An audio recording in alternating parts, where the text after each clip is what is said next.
Акаев 14 жыл мамлекет талкалаганча күтүп отурду. Токтотпой.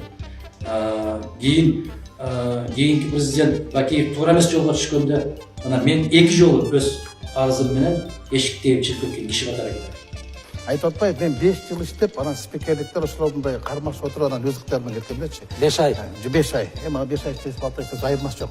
Бирок жаңгак чыры менен байланыштуу чатак менен кеткенсиз да сиз. Аны элдин баары билет да. 40 миллион сомго жогорку кеңеш үчүн жаңгак менен жабдыйын деп. Менде Садыркулов менен каршы чыгып, анан кийин ошол кезде сизди ак жолчулар да коргой койгон да.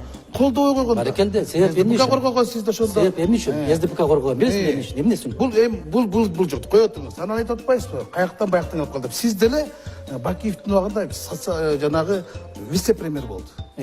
Андан кийин мамлекеттик катчы болду. Анан кийин коопсуздук кеңесинин катчысы болду.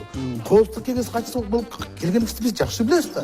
Кандайча келгениңизди ошол эле кезде жана Борбордук шайлоо комиссиясынын төрайымы болуп турган Клара Кабилова мен күнү бүгүнкү эсимде да. Ал сизге барып айтат, жанагы Максимден мени сөктү деп. Анан сиз аны Үчен Сыдыковдун кабинетине эшитип барасыз. Исмаил Исаковду алып келесиз. Исмаил Исаков айтып коюп, Бакиевке жаман көрүп, аны кетирди эле, шарт ордуна барып алдыңыз.